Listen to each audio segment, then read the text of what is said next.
being recorded. Olha, não foi no meu computador essa fala, mas tudo bem. Foi no meu. Foi no seu, né? Pode ir, já tá gravando. Eita.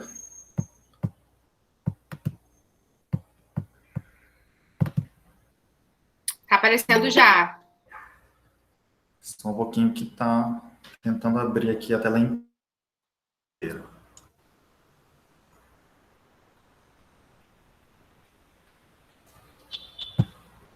Uai. Ficou tudo preto, né? E travou aqui. Vocês estão me vendo? Eu tô te vendo e tô vendo sua tela. Agora tá aparecendo na tela inteira. Foi? Ah, então tá bom. Foi. Então tá. Gente, boa noite. Eu sou o Henrique, sou residente da hepatologia aqui da escola. E eu fiquei responsável hoje por apresentar o caso clínico. O Dr. Caio vai falar da patologia do nosso caso. A doutora Eliane e o Dr. Gama das atualizações relacionadas ao nosso caso clínico, tá? Então, esse nosso paciente, ele passou, na verdade, em primeira consulta em fevereiro desse ano. Então, tudo que a gente tem previamente foi de um relatório que ele trouxe de um outro serviço. Esse paciente é um paciente masculino, 53 anos, casado, pardo, porteiro. Ele é natural do interior do estado do Paraná, é uma cidade chamada Nova Fátima, mas é residente em São Paulo há 45 anos. Ele chegou primeiramente num serviço externo, foi encaminhado com um diagnóstico de uma cirrose hepática de etiologia a esclarecer, e nessa ocasião, em 2018, ele estava descompensado em ascite. Ele nega outras descompensações prévias, não tem muito mais histórico do que aconteceu nesse momento, mas o exame físico da admissão também dele não estava disponível. Esse é o quadro que a gente tem do relatório dele de um outro serviço. De antecedentes, histórico familiar, é interrogado uma hipertensão, que ele relata, mas não faz uso de nenhum antihipertensivo. Mãe com uma neoplasia ovariana, sem cirurgias prévias. Um histórico de uma transfusão sanguínea em 2016. O motivo também não é bem explicado. Uso prévio de maconha e cocaína inalatória por volta dos 15 anos de idade. Nega etilismo, nega contato com hepatopatas. É ex-tabagista, mas cessou há 30 anos. Não está mensurada a carga tabágica desse paciente, e orientação sexual é um paciente heterossexual. De antecedentes ainda, ele é um paciente que teve uma leishmaniose tratada, uma leishmaniose visceral tratada em 2016. Nessa ocasião, ele relatou que ele teve um quadro de febre, diarreia, icterícia e ascite. Nessa mesma ocasião, ele tinha uma bilirrubina total de 6,54, uma bilirrubina direta de 4,54, uma plaquetopenia de 112, TGO de 80, TGP de 70. A gente não tem o valor de referência do laboratório dessa ocasião. Mas tem um relato de sorologias virais negativas, é uma sorologia para leishmaniose humana, reagente de 1 para 40, uma imunofluorescência indireta de 1 para 80, que foi um resultado do Instituto Adolfo Lutz, um ultrassom com uma hepatoesplenomegalia. Foi feito um mielograma, mas que não foram visualizadas formas de leishmania, mas foi proposto o tratamento com anfotericina lipossomal para esse paciente durante 5 dias. Desde então, dessa ocasião, ele não teve nenhuma outra intercorrência, exceto agora esse diagnóstico de cirrose hepática em 2018. Nessa ocasião, em 2018, em junho de 2018, quando ele passou nesse outro serviço, ele vinha com uma HB de 13, a referência era de 13,5, um hematócrito de 36, leucócito de 3.420 e a plaquetopenia de 110.000. Então, tinha aí um comecinho de uma pancitopenia discreta. Sódio e potássio normais, função renal também, uma HB glicada de 4, colesterol total de 105 e o índice de saturação de transferrina de 20. As transaminases desse paciente, na ocasião lá com a cirrose hepática descompensada, uma TGO de 68 para uma referência de 34, uma TGP de 93 para uma referência de 55, indireta, uma albumina de 3,8, um RNI de 1,31, normal, de 81 para referência de 150, e uma gama-GT discretamente acima do limite superior, que era de 64. Sorologia para hepatites virais negativas, sorologia para IgL negativos também. E em relação a imunoglobulinas, ele tem uma IgG de 3.625, a referência laboratorial de 1.822, uma IgM dentro da normalidade, um FAM reagente de 1 para 160, com padrão nuclear pontilhado fino, antimúsculo liso, AMA e anti-LKM não reagentes. Então, o que chama nesse paciente uma cirrose hepática descompensada, que vem aí com começo de uma panцitopenia com histórico prévio de uma leishmaniose visceral tratada, transaminases aumentadas, com RNI alargado e uma bilirrubina também um pouquinho aumentada. Esse FAM com esse padrão nuclear pontilhado fino e uma IgG de 3.625.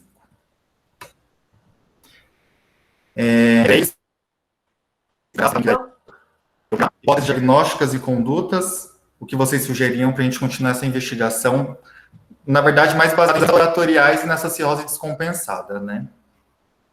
Falhou um pouquinho para vocês ou foi só aqui? Não, falhou. Falhou mesmo. Falhou, né? Mas acho que deu para Deu. Pegar, né? Deu. Então, deixa eu... Cadê a Bruninha?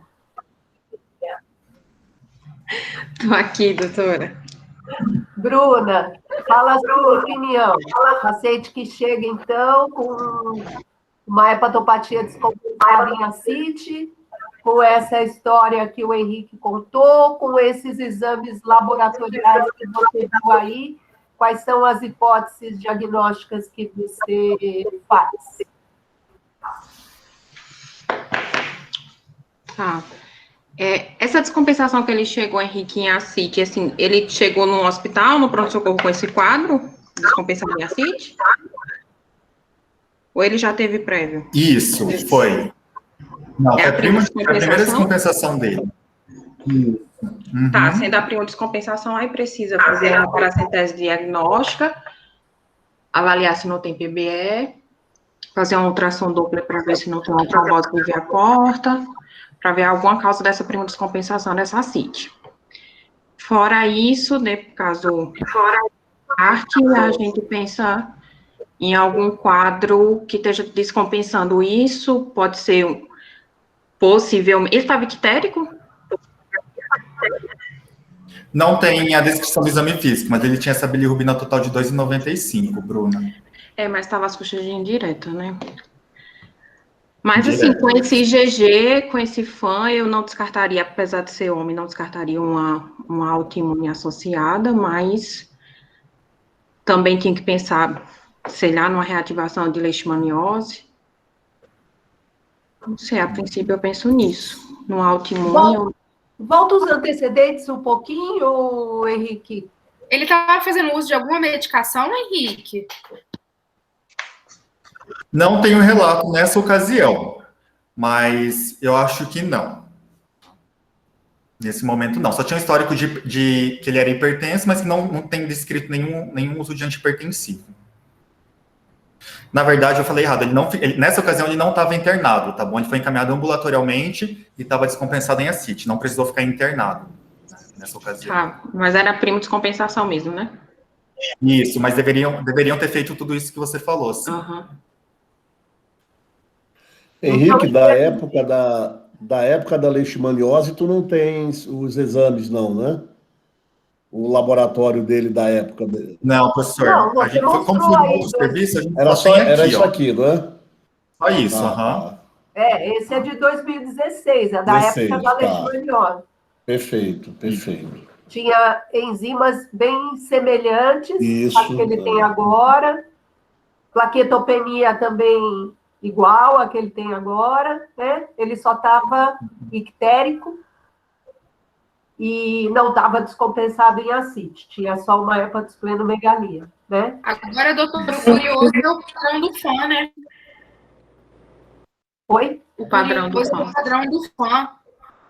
Henrique, só uma outra pergunta. Quando ele tratou da leishmaniose visceral, com anfotericina liposomal, ele teve melhora clínica, assim, tem algum dado mais relevante ou ele permaneceu com essas alterações?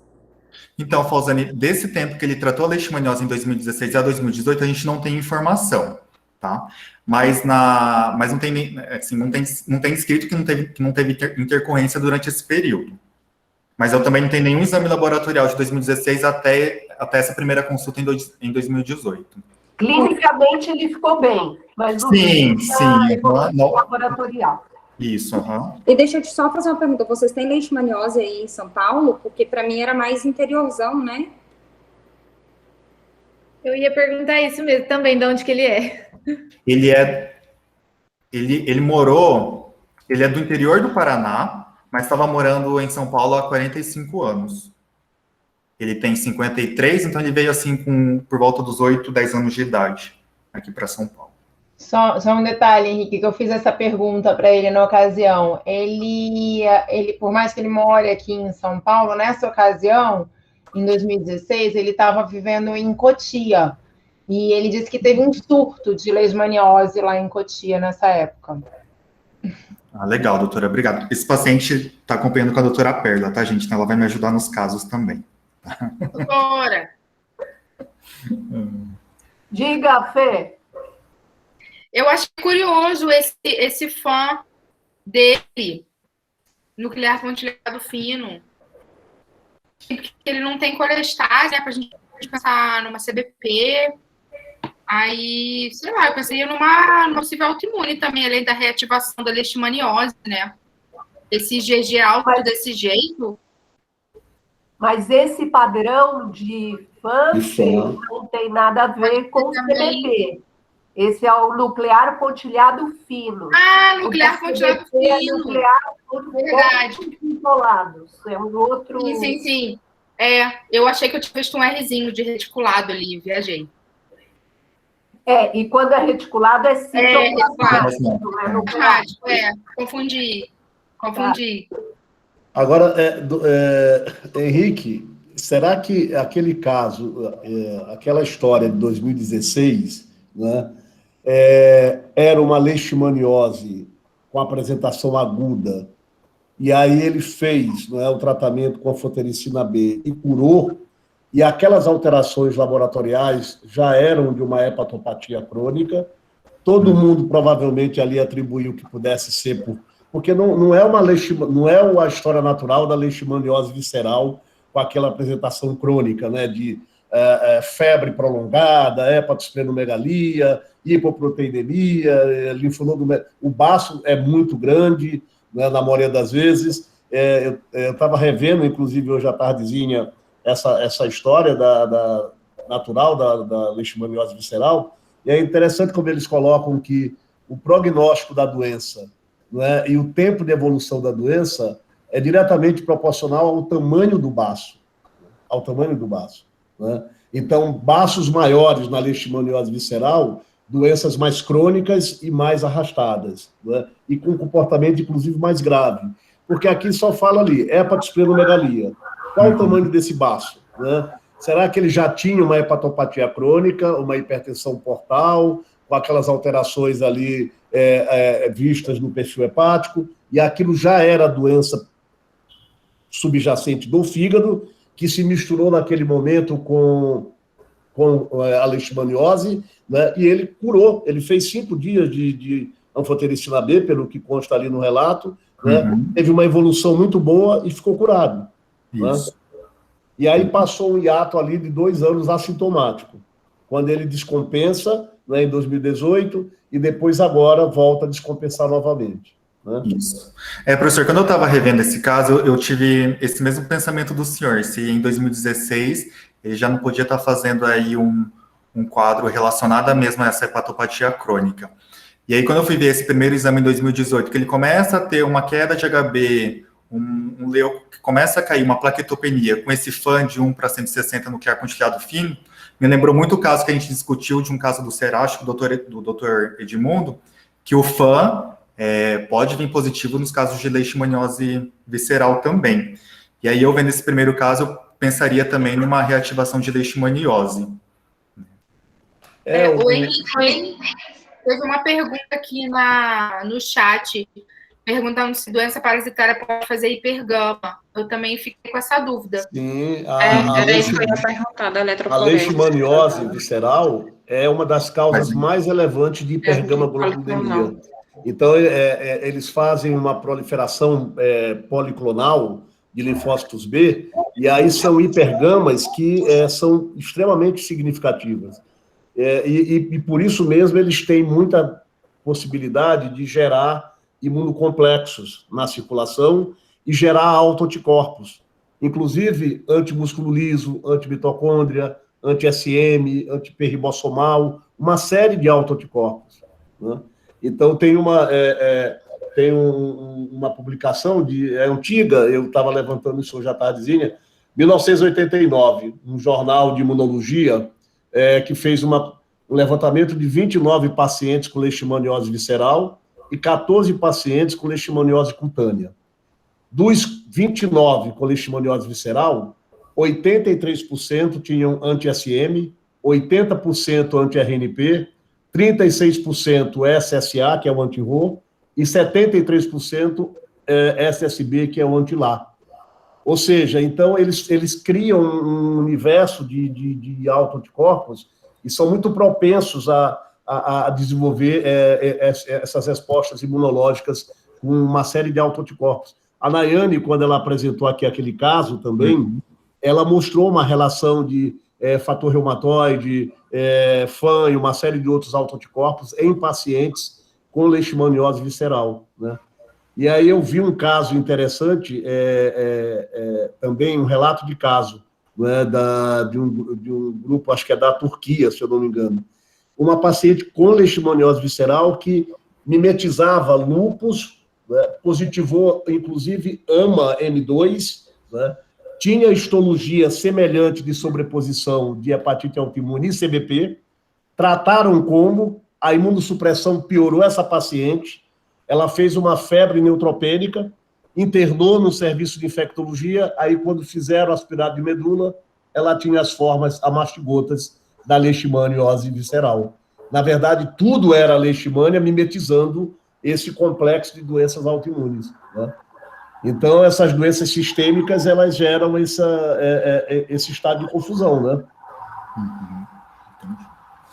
E, então, com base nesses exames, os colegas lá do outro serviço, eles pensaram, na verdade, numa reativação de leishmaniose e propuseram para essa paciente uma biópsia hepática. Essa biópsia, que foi feita ambulatorialmente em 2018, veio como F3.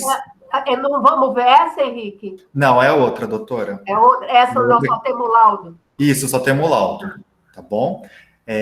Nessa primeira, que foi feito em junho de 2018, então ele veio como F3, arquitetura lobular distorcida, expansão fibrosa portal com septos de espessura variável, difusos na amostra, densidade do infiltrado inflamatório portal septal 2, linfomonocitário, atividade periportal 2, atividade parenquimatosa 1, com necroses focais múltiplas, tumefação hepatocelular discreta, multifocal, hiperplasia, hipertrofia de células sinusoidais.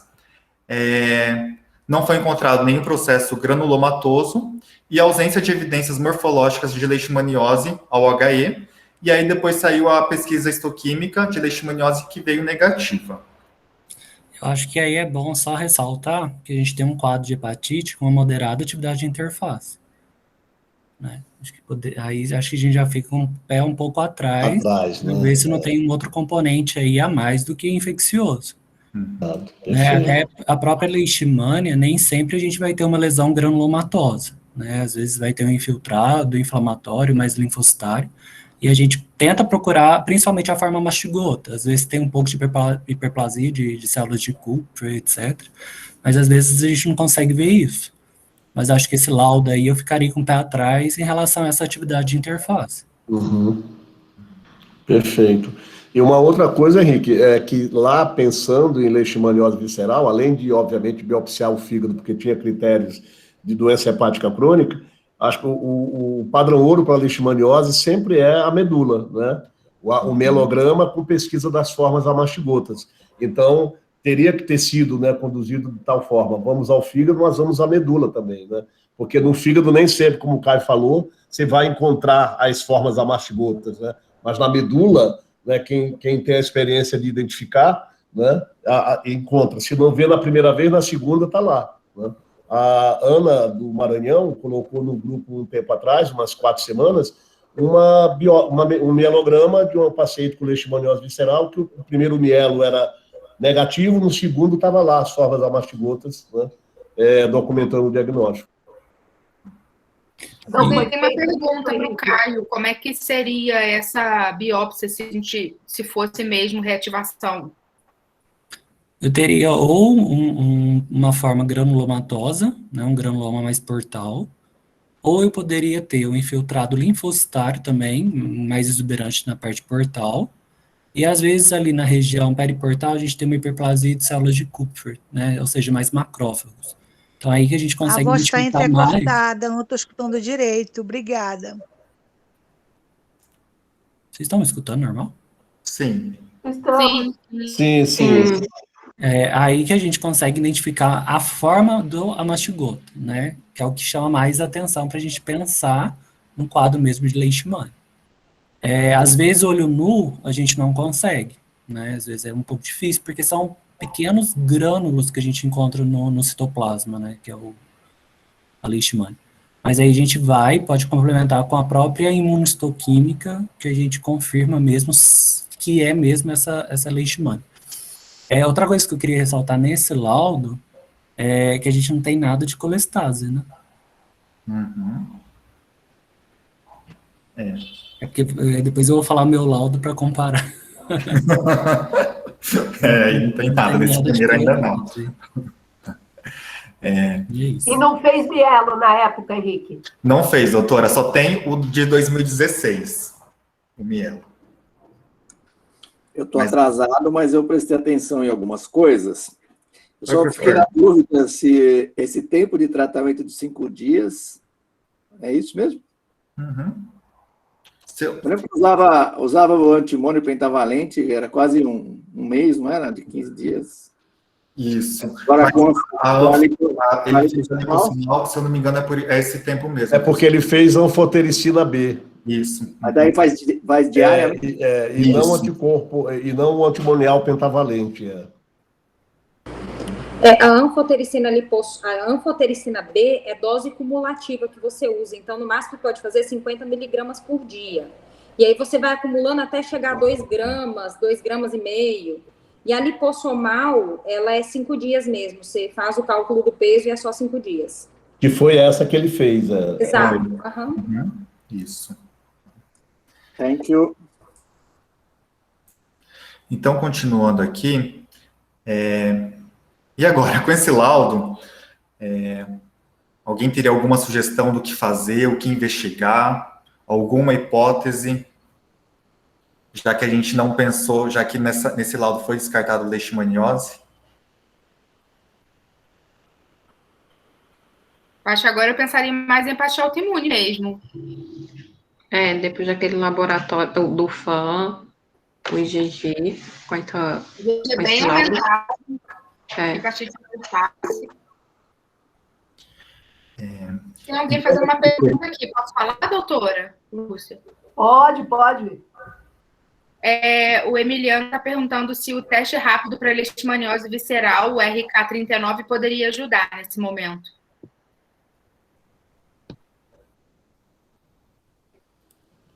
Doutora Falzani. Falzani, ajuda nós. Gente, a minha experiência com leishmania era na época que eu morava em Marília, que eu pegava muita gente da região. Eu nem conhecia esse teste, era tudo a gente fazia, era por mielograma. A gente chamava o pessoal da hemato mesmo e era mielograma. Confesso para você, não tenho experiência nesse exame. Aqui em Prudente a gente até faz o teste rápido, mas sempre faz o mielograma também. Sim, porque até quem define não é nem o médico assistente, vai o infecto e o hemato, e eles que falam se é para fazer o teste rápido ou não, porque senão tem que fazer a segunda prova, o mielograma. Desse período de dessa primeira consulta em 2018 até fevereiro de 2020, não foi proposto nenhum tratamento específico para esse paciente, nem de reativação de leishmaniose, nem pensando em quadro autoimune. Mas ele se manteve estável, clinicamente, com controle da ascite, e mantinha um mel de sódio entre 13 e 14 durante esse período, sempre às custas de bilirrubinas. Tem um ultrassom de abdômen com sinais de hepatopatia crônica, uma colecistopatia calculosa, uma esplenomegalia, e uma endoscopia também durante esse período, com varizes esofágicas erradicadas e uma gastropatia hipertensiva leve. Até que em fevereiro de 2020, esse paciente apresenta um quadro de icterícia, colúria, acolia fecal e uma dor abdominal. E aí, durante a investigação, ele relatou que ele fazia uso de um polivitamínico chamado Sidney Oliveira. Eu não conhecia, fui pesquisar o que era esse polivitamínico Sidney Oliveira. E, na verdade, eu vi que eu acho que é uma marca, né? Que aí ele tem vários componentes, várias... Né? Esse cara, ele é um mentor, né, da campanha de publicidade da Rede TV. A Rede TV não existiria se não tivesse Sidney Oliveira, né? Ele faz... Mas ele não é dono daquela farmácia? Ultrafarma.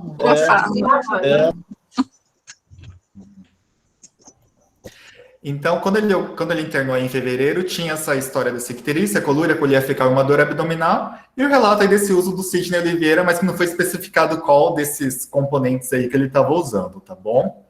Mas é tudo polivitamínico ou tem outras coisas desse? Então, doutora, eu achei, tem antiestresse, biotina, óleo de linhaça, diazé sênior homem, levedo de cerveja, óleo de cártamo, vitamina E, cromo, óleo de coco. Então, assim, eu não sei o que ele usou, só tem escrito que ele usou esse Sidney Oliveira aí. Tá bom? Qual deles a gente não sabe, só sabe que foi o Sidney Oliveira. Então, ele chega lá em fevereiro, nesse outro serviço, ele é internado por causa desse quadro de icterícia, da acolia fecal, da colúria e dessa dor abdominal. Nessa ocasião, então, na admissão, ele tem uma TJ de 84, uma TGP de 86, uma bilirrubina total de 40, às custas de direta de 23, um RNI de 1,29, uma plaqueta de 95 mil, uma FA normal de 116 e uma gama-GT aumentada de 123. Tá? Então, o que chama a atenção aí são essas transaminases elevadas, essa bilirrubina aumentada, a plaquetopenia que ele já mantinha e essa gama-GT também elevada, mas com uma FA normal. Durante esse internamento, a gente conseguiu resgatar os exames laboratoriais, ele ficou internado por quase um mês nesse outro serviço, não temos muito bem ao certo das condutas realizadas nesse primeiro momento, mas a gente observa que ele mantém a TGO aumentada durante esse período, a TGP começa a normalizar e a bilirrubina também em queda, mas elevada ainda. Um RNI alargado, mantém a plaquetopenia, a FA durante esse período sempre normal, com essa gama-GT que aos poucos vai aumentando. Tá? Até que no começo de março, é optado por repetir os autoanticorpos. Ele vem com um FAN agora, que antes era só nuclear pontilhado fino, agora vem também um FAN citoplasmático pontilhado reticulado. O antimúsculo liso, que era não reagente, agora vem um antimúsculo liso 1:40, padrão VGT, e o AMA não reagente.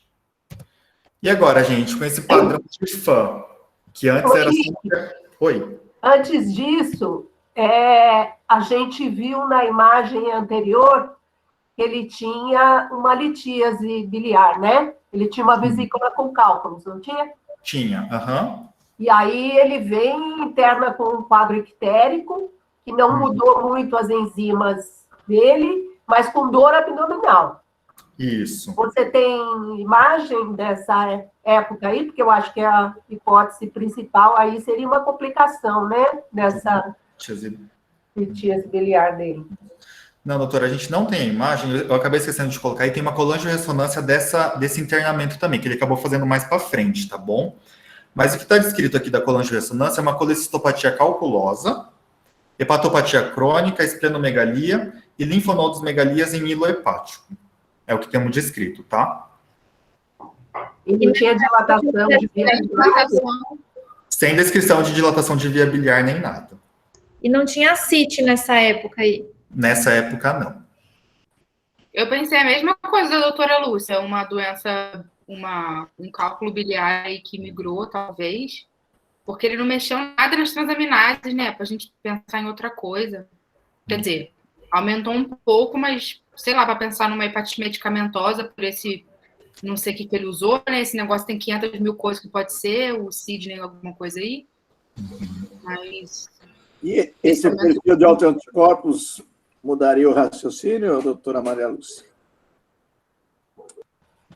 Não, eu acho que é um perfil de autoanticorpos muito parecido com o que a gente tinha visto antes, né? Antes até ele tinha um título um pouco mais baixo, mas era desse mesmo nuclear pontilhado fino. Então, aquela nossa hipótese de uma hepatopatia crônica, pregressa, eventualmente autoimune continua valendo, né? Aparece um músculo liso de 1/40, que é um título baixo, mas VGT, né, vasoglomérulo e túbulo, que dá uma certa especificidade, apesar do título ser baixo, e um citoplasmático pontilhado reticulado sem reatividade de mitocôndria, né?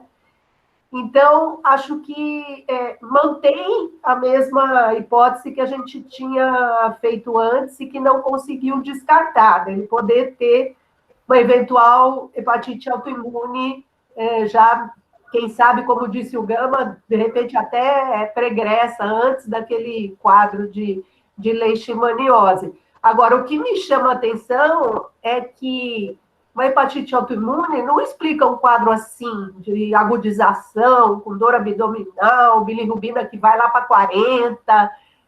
Eu acho que aí tem outra coisa. A hipótese de autoimune continua, mas o quadro da internação me pareceu outra coisa. Ou obstrutivo, cálculo que migrou, ou alguma coisa relacionada à DILI mesmo, do seu Sidney, mas a autoimune ficaria tudo isso.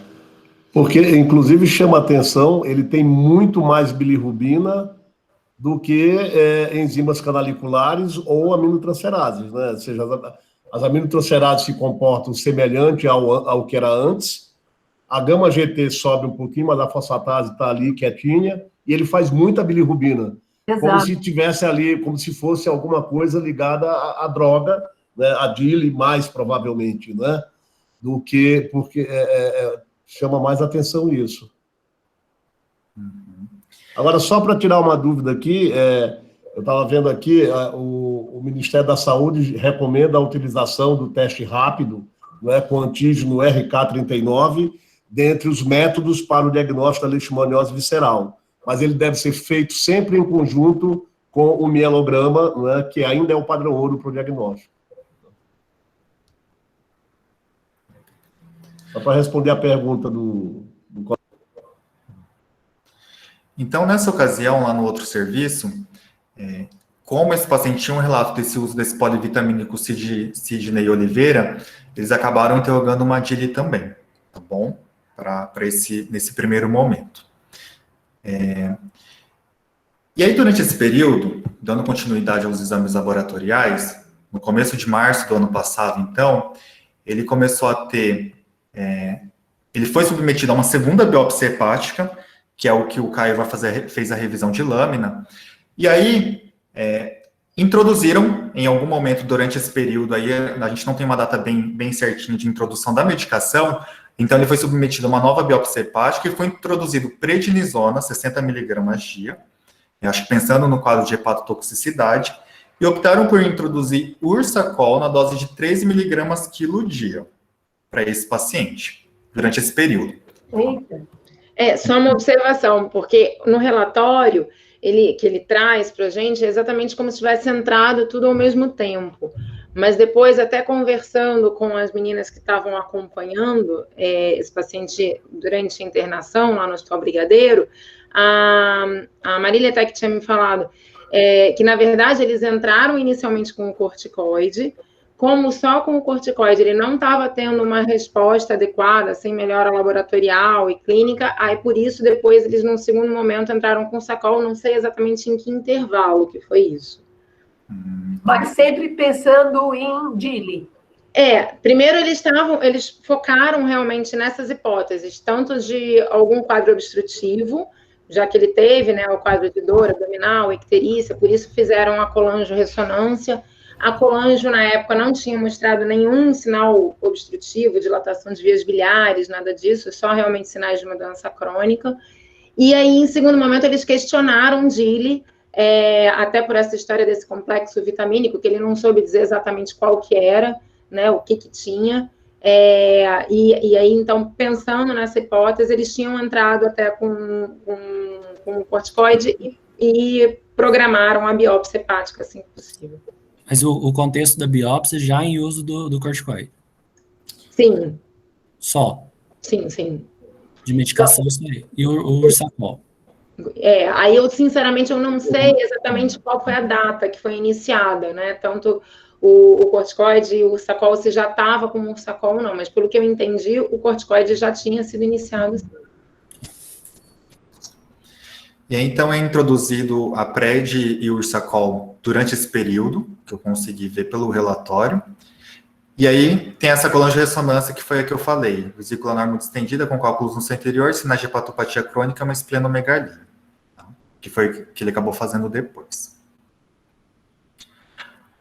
Aí, em maio do ano passado, ele estava com a PRED e o Ursacol, só que aí ele vinha fazendo hiperglicemia. E foi optado, nessa ocasião, suspender a prednisona.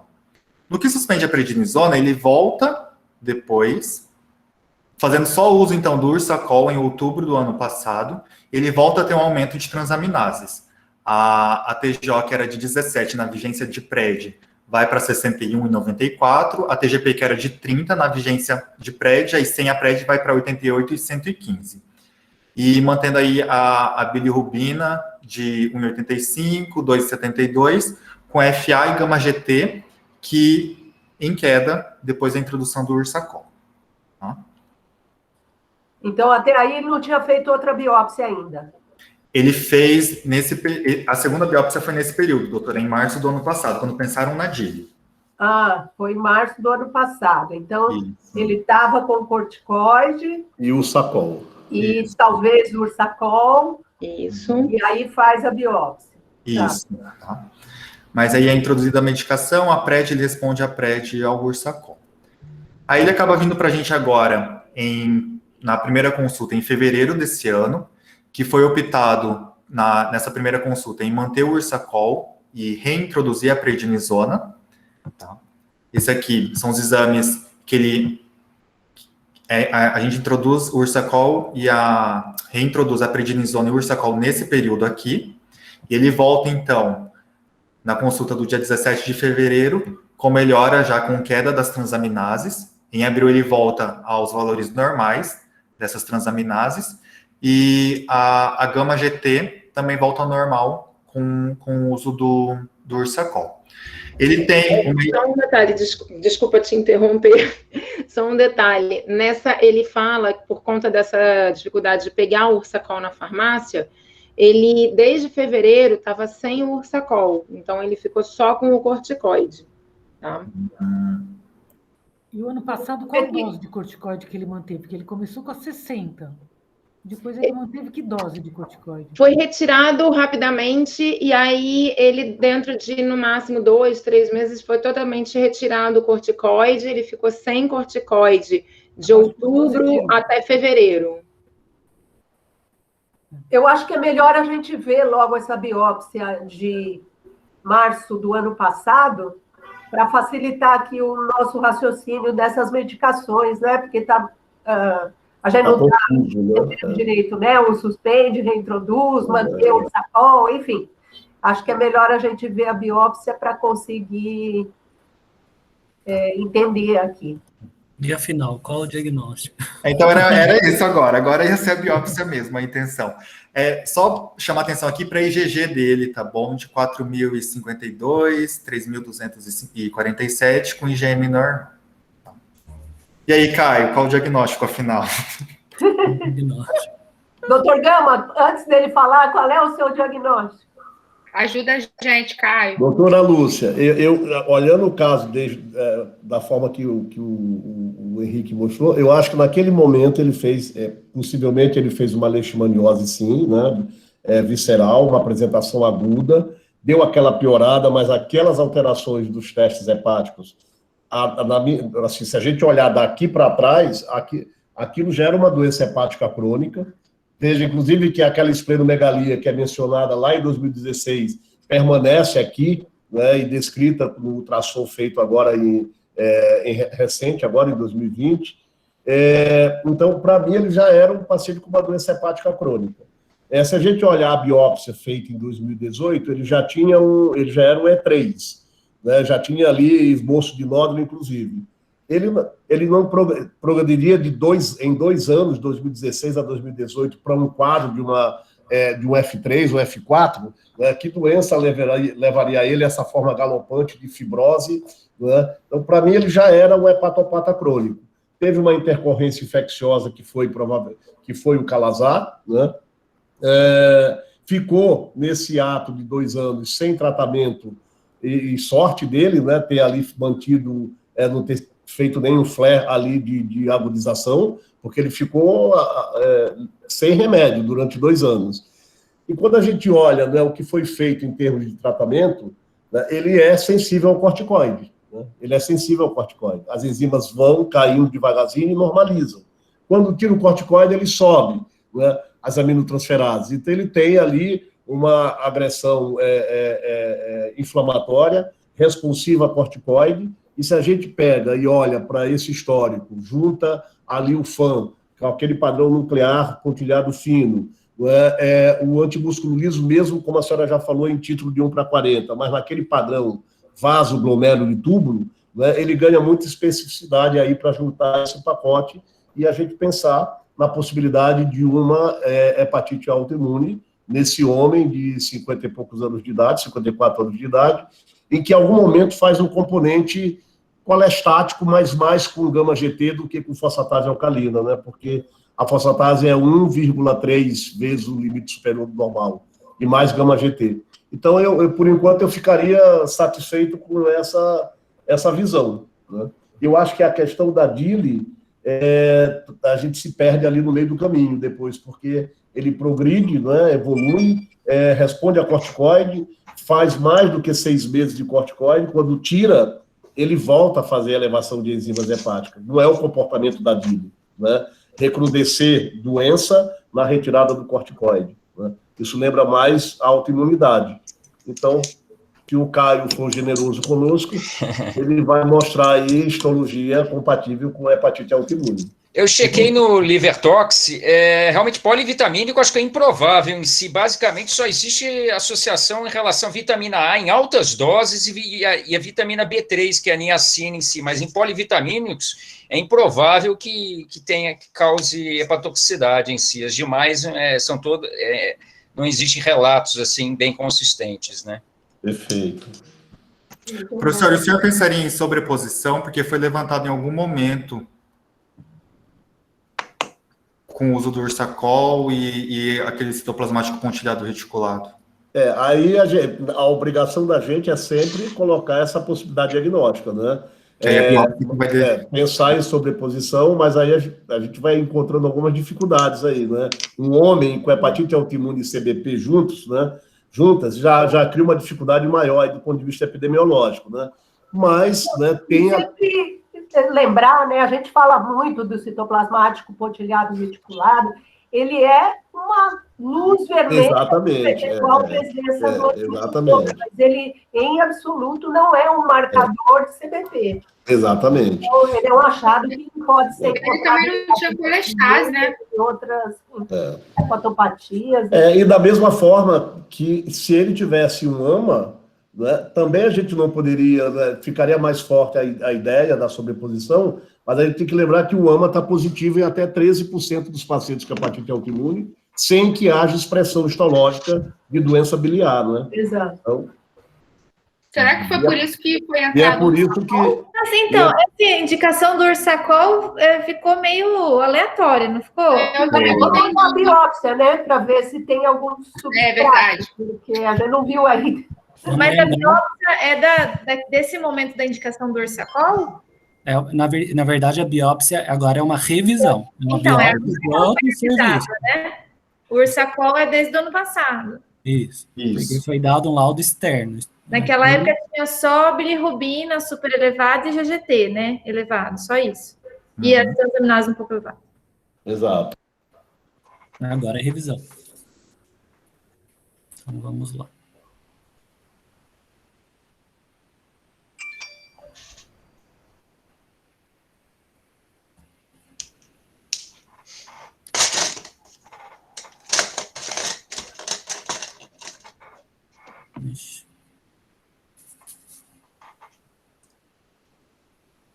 Só um minuto que eu vou fechar a apresentação, porque não apareceu aqui.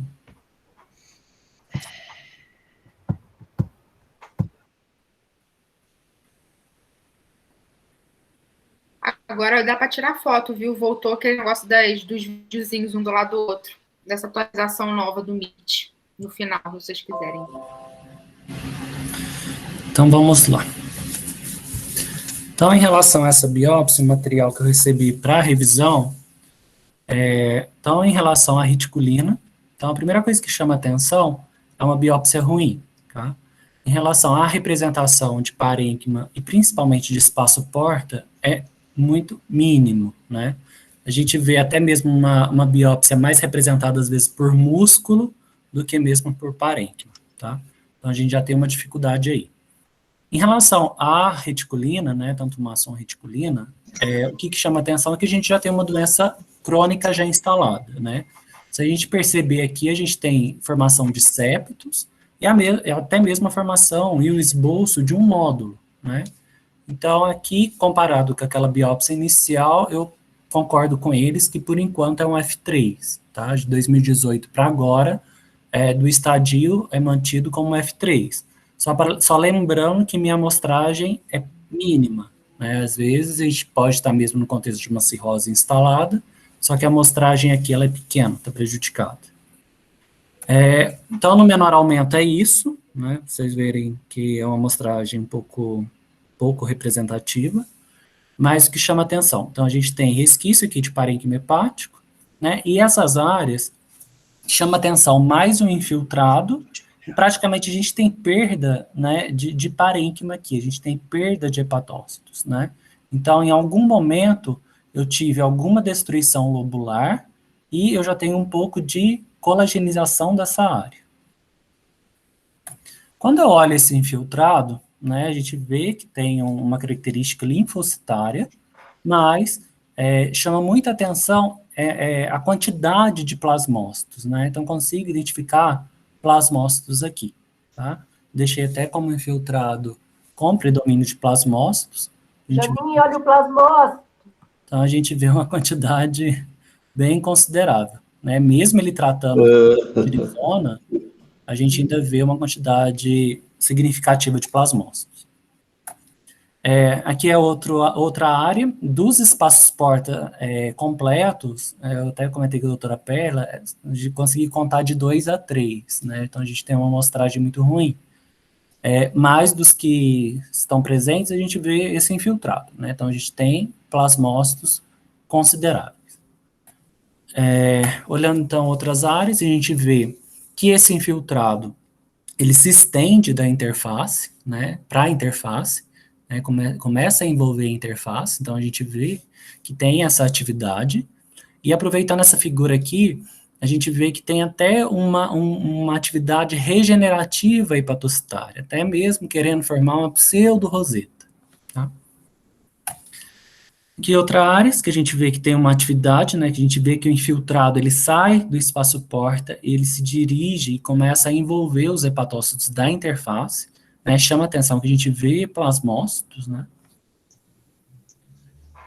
Aqui para mostrar outra área, que a gente tem essa característica regenerativa, né, querendo formar uma pseudoroseta, patostária. E outra coisa que chama muita atenção em relação à parênquima é que a gente vê muita bilirubinostase, né? A gente vê muita colatestase intracanalicular, que era o que a gente não via na biópsia de 2018. Tá? Da amostragem de espaço-porta, eu tenho muita pouca representação de epitélio biliar, né? Então, para eu falar, porque no momento, quando eu recebi o material, uma das hipóteses, uma das suspeitas seria a sobreposição, né, igual eu falei para a doutora Perla. Aqui, eu não consigo falar que tem um componente biliar associado, mas eu também não consigo excluir 100% que não possa ter, né. Aqui, eu vejo que tem um componente hepatítico, né, com atividade de interface e tem até um dano lobular importante. Mas as alterações biliares aqui, eu esperaria mais se fosse mesmo uma CBP.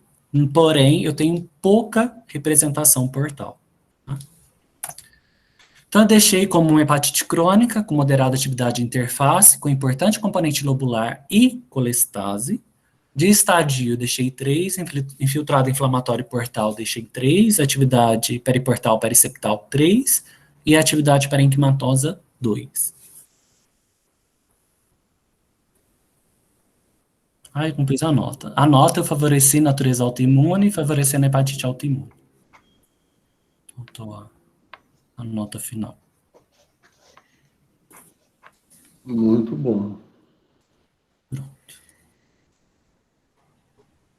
E aí, ajudei, atrapalhei? Ajudou muito. Eu fiquei encucado um pouco com essa colestase. Pois é, ia ser minha pergunta agora. Porque até, por exemplo, como ele tem essa história de calculose, de via biliar, né, se a gente tivesse algum cálculo que saiu, algum efeito obstrutivo, eu esperaria mais alteração portal, né, esperaria principalmente reação ductular ali, mas eu não vejo nada. Então, eu ficaria com uma possível DILI aí que poderia estar causando essa colestase. É o que parece, né? Porque foi na vigência desse quadro mais agudo que ele fez essa biópsia. Exatamente. Então, acabou colhendo informações da hepatopatia pregressa, que ele já vinha, da hepatite autoimune, que agora nós não temos dúvida, mas também colheu informações desse quadro agudo que ele fez, né? Que, eventualmente, está relacionado a uma colestase medicamentosa, né? Porque eu acho que não há elementos aí para a gente pensar em CBP, né? Se a gente for pensar naqueles critérios que tem que ter 2 de 3, aqui nós não temos. Exatamente. Nós temos uma biópsia atípica, nós não temos uma colestase laboratorial, e nós temos só uma gama-GT pouco alterada, e nós não temos antimitocôndria. Então, não tem nada CBP, né? Então... E aí, nós estamos com uma hepatite autoimune no homem, né? E aí é que eu acho que a Eliane vai fazer alguns comentários sobre isso, não é, Gama? Sim. Você quer fazer algum comentário antes? Não, a Eliane vai tomar a palavra. Caio, só queria te perguntar uma coisa. Quando a gente fala na histologia de uma hepatite autoimune, por exemplo, com essas características que você mostrou, a lesão do ducto biliar na hepatite autoimune, ela pode estar presente, sim, sem que isso, obviamente, levante suspeita de sobreposição, certo? Sim. Normalmente, do dano biliar que a gente tem na hepatite autoimune é uma colangite linfocítica. Linfocítica. Tá. Sem destruição do ducto biliar. Pode ter ou não. Tá. Mas se tiver destruição do ducto biliar proeminente, aí você joga a possibilidade de sobreposição. Eu, na verdade, penso assim, se eu tenho muita atividade de interface, muita inflamação, que justifique eu ter tanto linfócito envolvendo a estrutura biliar, aí eu pensaria mais no contexto só da hepatite autoimune. Perfeito. E até mesmo a colangite, né, nos casos que eu já vi, eu não vejo ela em todos os espaços porta. Tá. Diferente da doença biliar. A CBP, né? Tá. Que eu olho praticamente a maioria e já vejo alteração típica biliar. A colangite linfocítica eu olho no espaço porta tem, um outro tem também. Ela seria mais focal, né? Isso, não é uma coisa extensa. Tá, obrigado.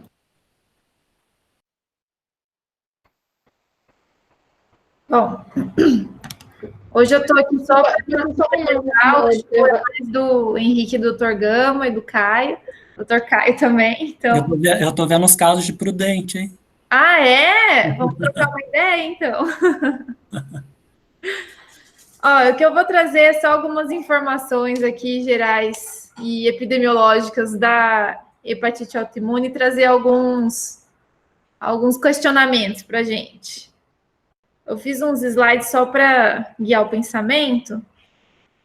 Acho que tá... Aí, agora vai.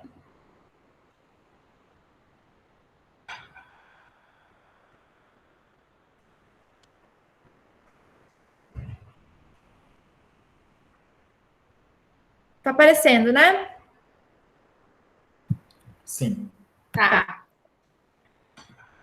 Bom, eu estava procurando aqui, a doutora Lúcia mandou uma mensagem na semana passada, pedindo para eu participar um pouquinho essa semana da sessão, e meu estudo lá do mestrado tem a ver com epidemiologia, né? Então, fui procurar alguma coisa nesse sentido, né? Então, achei aqui esse artigo super novinho, falando de uma tendência no aumento da incidência da hepatite autoimune e de doenças hepáticas autoimunes, né? É um artigo da Nova Zelândia.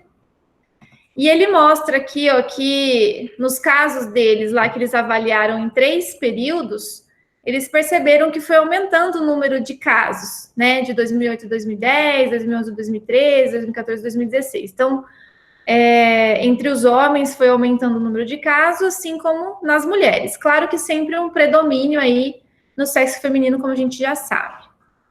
E aqui nesse gráfico a gente vê que até em comparação com CBP e CEP, né, a hepatite autoimune ela vem se destacando mesmo e vem aumentando aqui nesse caso a prevalência, né?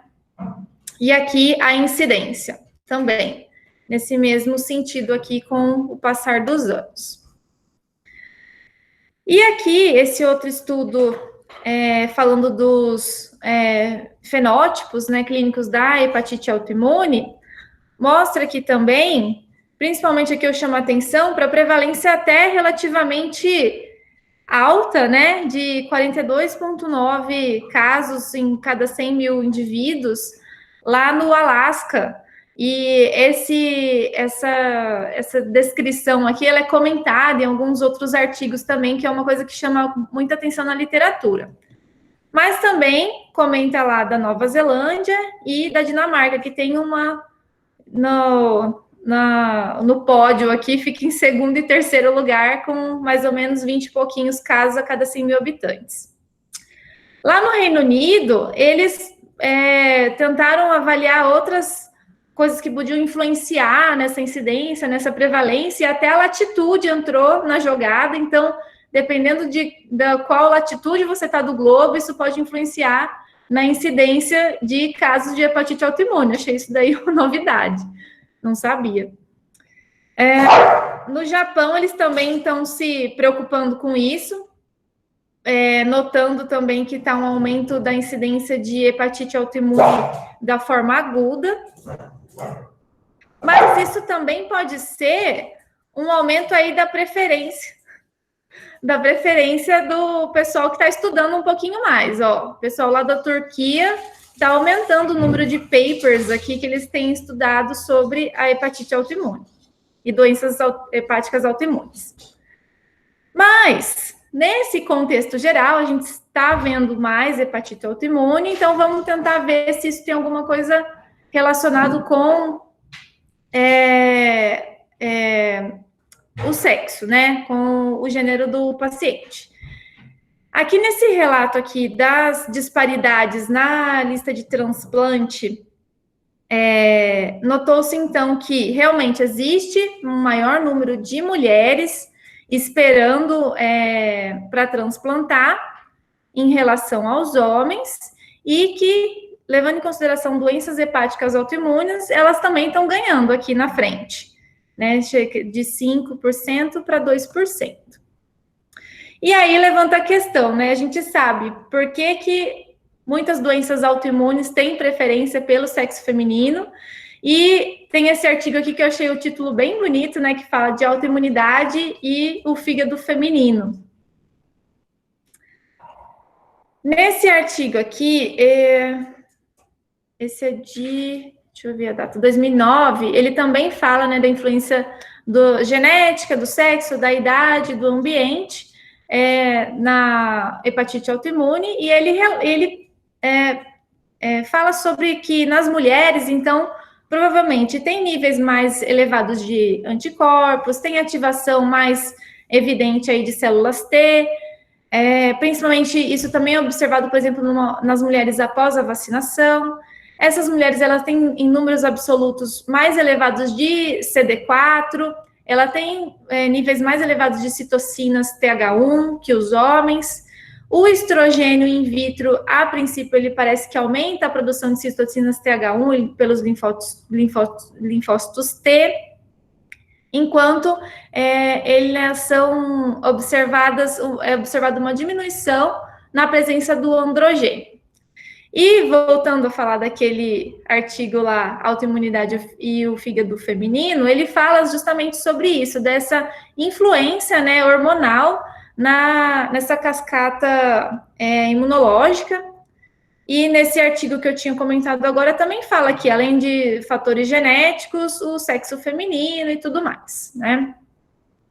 Claro que não é só isso, né? A gente tem aí vários genes que denotam uma suscetibilidade para desenvolver a hepatite autoimune. Então, aqui tem vários relatados já.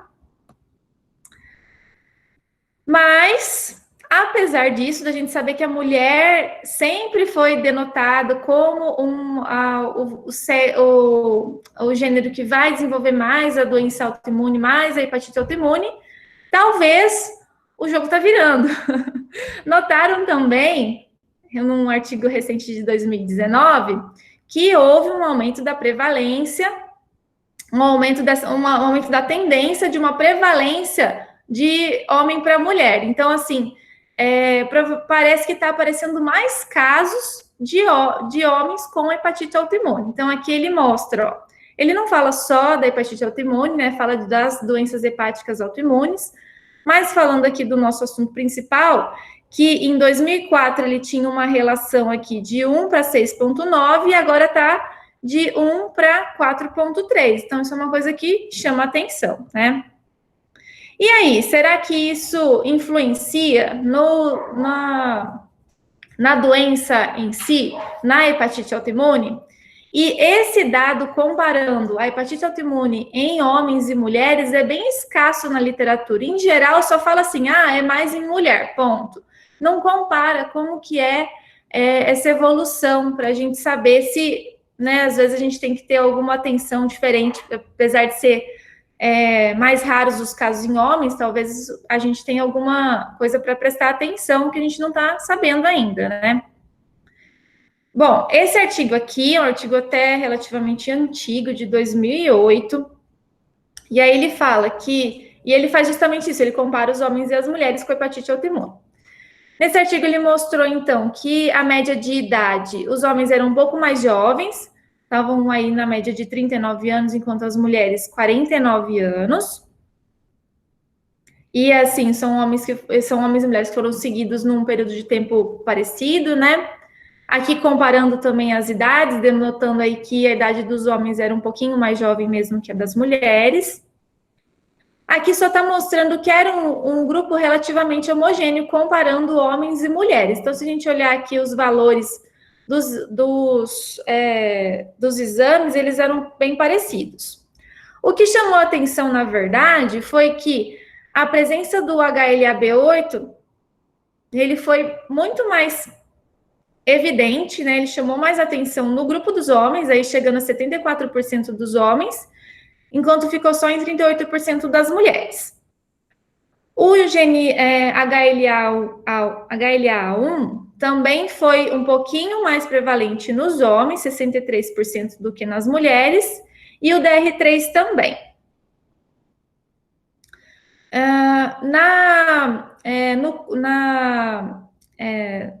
Quando o paciente ele abre o diagnóstico, né, de hepatite autoimune, comparando, a gente viu, então, que então eles classificaram como agudo, insidioso e assintomático, né? No caso, foi relativamente bem parecido, mas os homens aí tiveram um pouquinho mais de casos agudos em comparação às mulheres, 45,1 para 43,7. De sinais e sintomas, eles também tiveram um pouquinho mais evidente aí acolia fecal e colúria, assim como mialgia, artralgia, sintomas flu-like, letargia.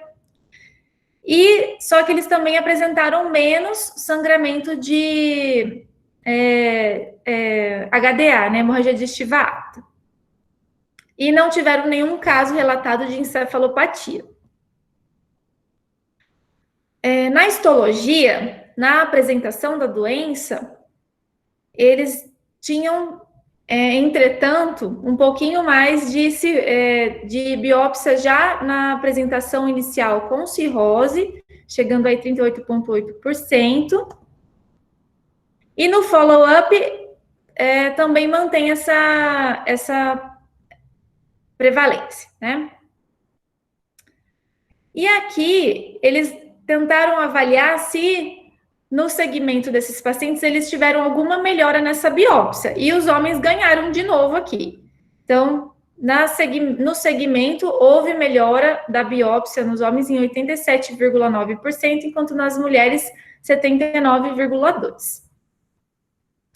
E aqui, falando um pouquinho sobre o tratamento, a questão sobre que tipo de tratamento homens e mulheres receberam foi basicamente o mesmo, tanto na terapia inicial quanto na manutenção, mas a resposta, os homens também tiveram uma resposta um pouquinho melhor, levando em consideração a resposta completa, em 98% dos casos, e as mulheres chegaram quase isso, né? Foi uma taxa até bem elevada, mas ficaram com 95%.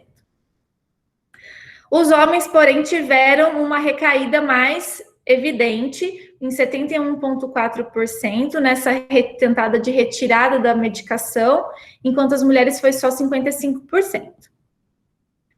E proporção de mortes, em mortes relacionadas à doença hepática e a transplante, nos homens houveram mais mortes proporcionalmente, 71%. Aqui no follow-up da sobrevida geral, os homens têm uma tendência, parece, de ter uma sobrevida um pouquinho maior. E aqui também, em relação a causas de redução da sobrevida, né? Aí de homens e mulheres, aqui eles juntaram os dados, e a CIT, hematêmese e a cirrose na apresentação inicial foram o que chamou mais atenção, que denotou aí essa diminuição da sobrevida. E aqui também falando que outras coisas que também reduziram a sobrevida foi icterícia, CIT, hematêmese e o grau da biópsia, né, na apresentação. Então, o que parece nesse momento é que não tem grande diferença entre homens e mulheres, eles parecem ter uma tendência de ter um pouquinho mais de sobrevida, um pouco mais de resposta ao tratamento, mas isso é muito escasso de literatura ainda. Eu acho que a gente tem que ter mais estudos que comparem homens e mulheres, e assim, não tem. É muito difícil de achar alguma coisa. Isso aí, Eliane. Na nossa, a gente vai ter que comparar. Reforça originalidade, né, do seu trabalho, porque você vai justamente comparar isso no nosso material, né? Então, eu acho que é uma contribuição. Eu lembro de ter visto um artigo que eu não consegui localizar, era um artigo japonês, que falava o inverso, assim, que a doença era pior nos homens, com sobrevida maior, maior incidência de CHC, então mostrava um quadro um pouco diferente. Vamos ver se a gente consegue achar informação, mas é muito escasso mesmo na literatura a informação. E a gente precisa um pouco de cuidado com essas diferenças aí que você colocou, porque a grande maioria não tem diferença estatística, né? Então, eu trabalho com um número muito pequeno. Não, a maioria não tem mesmo. Não tem diferença estatística, as coisas foram mais ou menos iguais aí, né? Então, vai ser legal a gente ver o nosso material. E um dado super interessante que você trouxe é esse aumento na incidência da doença, né?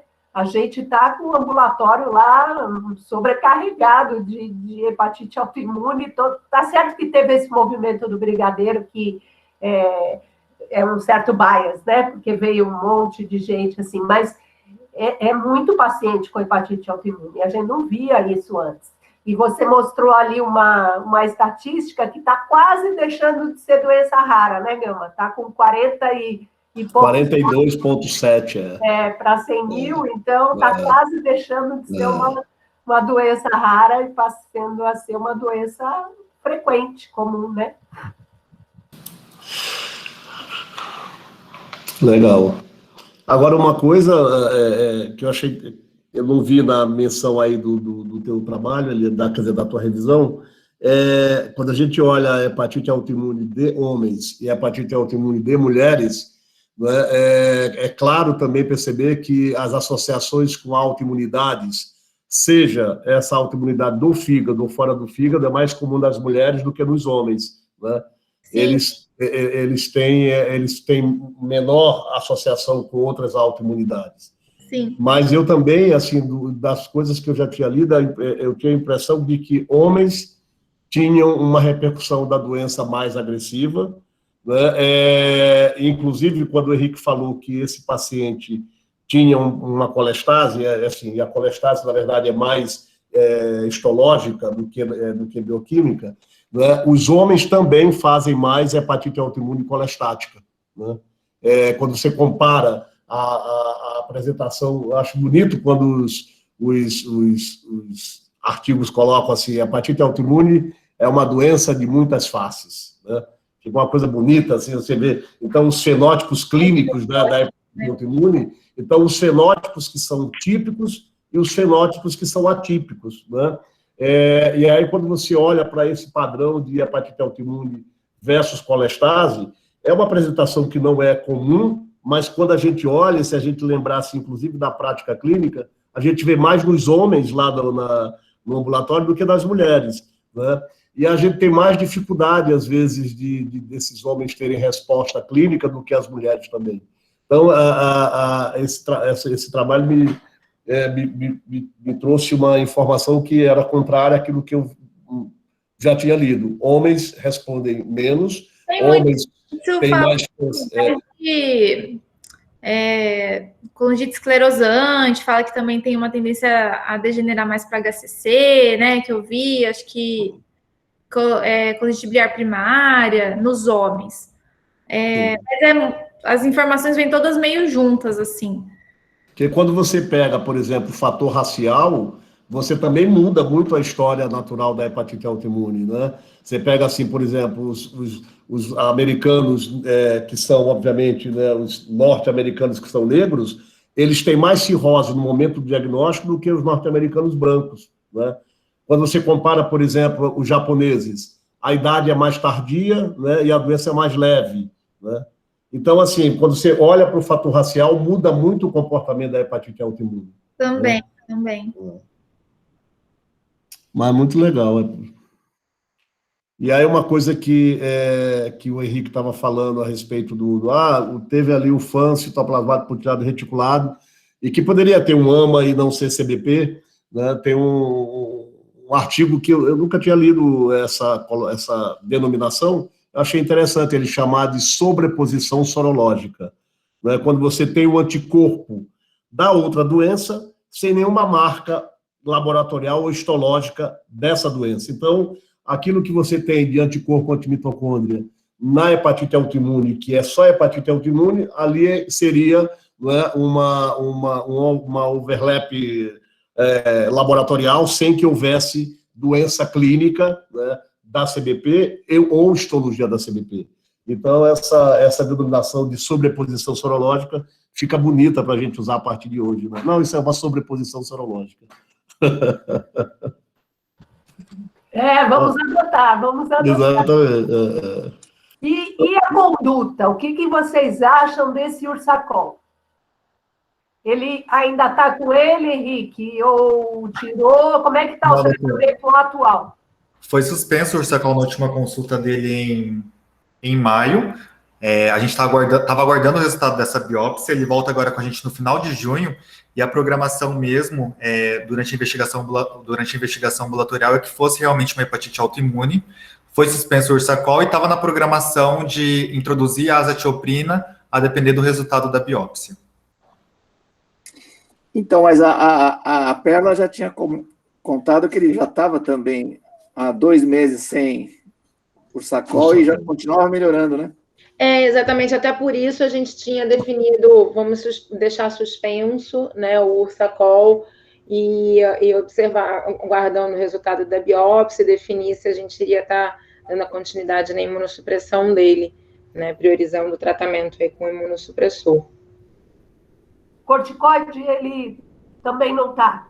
Ele tá com corticoide, está com 15 miligramas, se não me engano, né, Henrique? 15, do corticoide, que ele tinha respondido bem, e aí estava justamente agora para introduzir a analisa.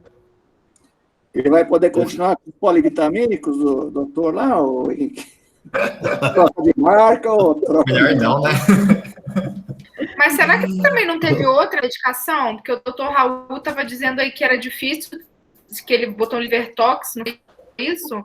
Mas, pelo que o Henrique falou, tem outras coisas, né? Não é só polivitamínico. Não é só polivitamínico. O problema é que ele não mostrou exatamente o que ele tomou, né?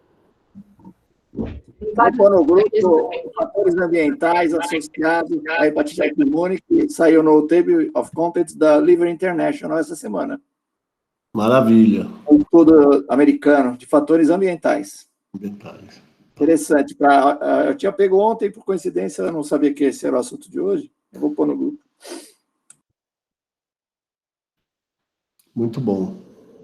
Porque até tinha apertado ele ali, mas não tomou mais nada, não foi nem mais nenhum chá, não tomou nada. Ele, não, foi só isso mesmo que tomou e ponto. Então, mas sempre surge, né?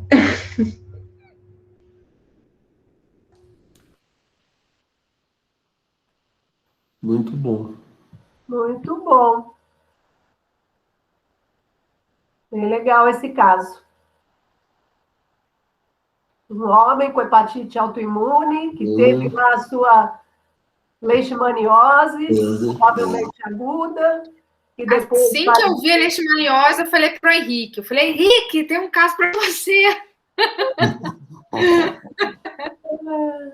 Muito legal. E depois faz uma possível DILI ou um quadro obstrutivo, uma coisa que não ficou muito clara, e agora segue com o seu tratamento de autoimune. De autoimune. Legal.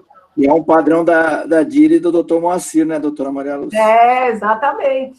Aquela baita bilirrubina com pouca colestase, é isso mesmo.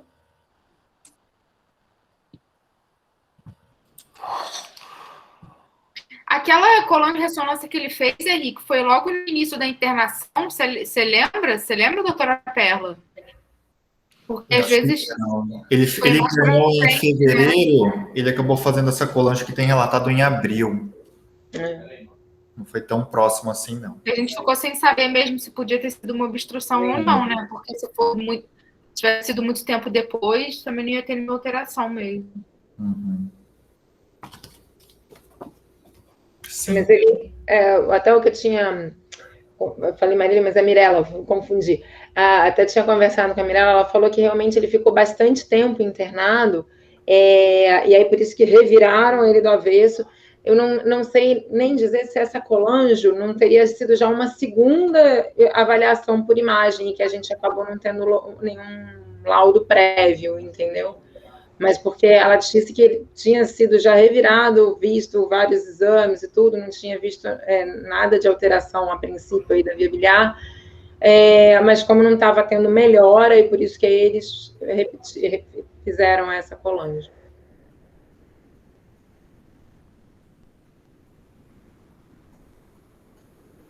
Entendi.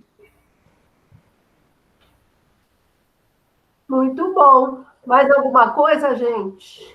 Alguém quer fazer mais algum comentário? Depois, no último comentário, até essa última biópsia, a gente não colocou o primeiro laudo, né, Henrique? Sim. É um comentário que a gente faz sempre, né? Que o bom patologista é que faz toda a diferença. Porque, justamente, o que foi questionado, até por que entraram com ursacol e tudo, pelo laudo inicial dessa biópsia, a princípio, primeiro, não tinha sido definitivo, né, para nada, para nenhuma etiologia específica, vendo a possibilidade de natureza autoimune, metabólica e tudo mais, e na descrição, reforçando principalmente a colestase, né, a doença colestática, e colocando, inclusive, como uma doença hepatobiliar crônica. E aí foi baseado nesse achado histológico que eles, então, mantiveram o ursacol e tiraram o corticoide, entendeu? Agora ficou claro. Igual aquela paciente nossa, né, doutora Lúcia, que eu te mandei o resultado da biópsia, que podia ser tudo. Podia ser tudo. Estão vindo uns laudos super bizarros de biópsia hepática. Sugerindo, você faz uma lista com todos os meus. Não os meus, né? Não os meus. Não os meus, não. Pelo amor de Deus, esses de fora que a gente fica coletando para trazer aqui para a escola. Hoje de manhã também teve um muito esquisito lá no ambulatório do Hepatorrim, que veio de fora, uns laudos estranhíssimos. Doutora Valéria, tira meu fígado fora, hein? O Edu sempre fala para a gente fazer esse trabalho das nossas revisões de biópsia, né? Em que elas modificaram os diagnósticos e o quanto isso contribuiu para o acompanhamento da evolução dos pacientes. Né? Foi um trabalho que a Valéria mostrou, né? Do Reino Unido, um dos países do Reino Unido fez um trabalho assim. Né?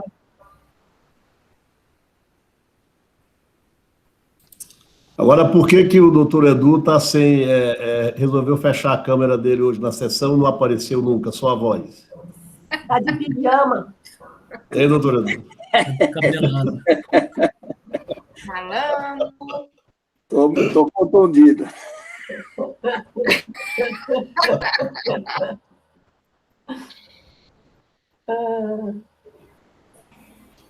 Trabalhinho, então vou pôr no grupo aí de fatores ambientais, mais uma possibilidade de estudo aí, além do